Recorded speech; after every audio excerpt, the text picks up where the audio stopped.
India गठबंधन की बैठक रद्द हो गई। दिल्ली में ये बैठक होने वाली थी। इंडिया गठबंधन की ये बहुत महत्वपूर्ण बैठक थी।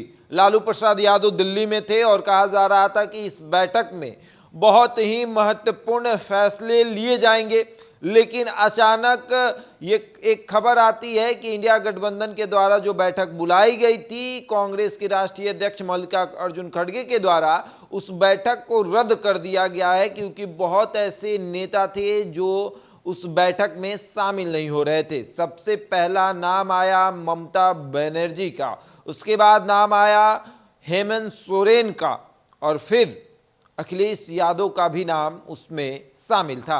और नीतीश कुमार तो थे ही, जो कह रहे थे कि हम बीमार चल रहे हैं तो हम उस बैठक में शामिल होने नहीं जाएंगे। तो जेडीयू की तरफ से जेडीयू के राष्ट्रीय अध्यक्ष ललन सिंह और संजय झा, जो कि जेडीयू के मंत्री हैं, वो उस बैठक में शामिल होने जा रहे थे, लेकिन तमाम बड़े नेताओं की अनुपस्थिति की वजह से इस बैठक को रद्द करने का फैसला लिया गया। और अब सबसे बड़ी बात यह है कि इस बैठक को आखिर रद्द क्यों किया गया। लालू प्रसाद यादव से जब मीडिया वालों ने बात की तो उन्होंने कहा कि देखिए, बैठक रद्द हुई है, 17 तारीख को अगली बैठक होगी। जो बैठक रद्द हुई है उसको 17 तारीख को कर दिया गया, वो 17 तारीख को होगी, लेकिन कई खास वजह बताई जा रही है। राजनीतिक के जानकार बताते हैं कि इस बैठक को रद्द करने के पीछे सबसे बड़ी वजह है नीतीश कुमार का इग्नोर करना। यानी कि जैसे नीतीश कुमार ने कह दिया कि वो उस बैठक में नहीं जाएंगे।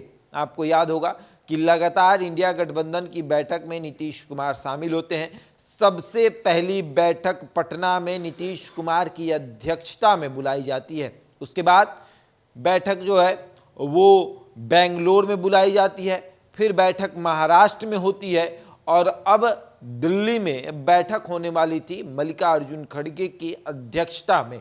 मल्लिकार्जुन खड़गे ने सारी तैयारी कर ली थी, लेकिन रिजल्ट के बाद जिस तरीके से कांग्रेस के हाल हुए, कांग्रेस की जो हार हुई है, उसके बाद कांग्रेस को अब दबाने का प्रयास शुरू हो गया है। खास करके अगर देखा जाए तो कहा जा रहा है कि इंडिया गठबंधन में कांग्रेस का कद जो है अब घट जाएगा, क्योंकि अगर 5 राज्यों के चुनाव में इंडिया गठबंधन में से कांग्रेस की स्थिति अगर बेहतर रहती तो इस इंडिया गठबंधन में कांग्रेस का कद बहुत बड़ा रहता और कांग्रेस का अहंकार भी बहुत बड़ा रहता। लेकिन जिस तरीके से नतीजे आए हैं, कांग्रेस दब चुकी है और अब और दबाने का प्रयास किया जाएगा। और सबसे बड़ी बात यह है कि अब राहुल गांधी की जो है, या फिर यूं कहें कि कांग्रेस के नेतृत्व को स्वीकार करने पर सवाल खड़े हो रहे हैं। यहां तक कि कांग्रेस के नेता भी अब नीतीश कुमार के नेतृत्व को स्वीकार करने की बात कर रहे हैं।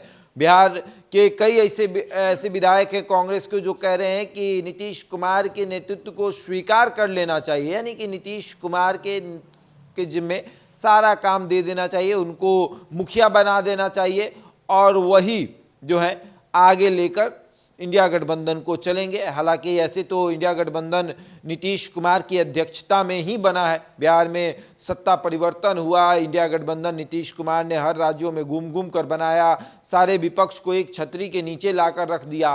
और अब सवाल ये उठने लगा है कि क्या कांग्रेस की नेतृत्व को स्वीकार करना सही रहेगा, क्योंकि कांग्रेस अपना खुद चुनाव नहीं जीत पा रही है तो इंडिया गठबंधन को कैसे जिताएगी। और अब कांग्रेस के नेतृत्व पर सवाल खड़े होने लगे हैं, और आने वाले समय में ये भी हो सकता है कि नीतीश कुमार को बड़ी जिम्मेदारी दे दी जाए। बहरहाल इस खबर में इतना ही। बने रहे हमारे साथ और देखते रहें द इंडिया टॉप।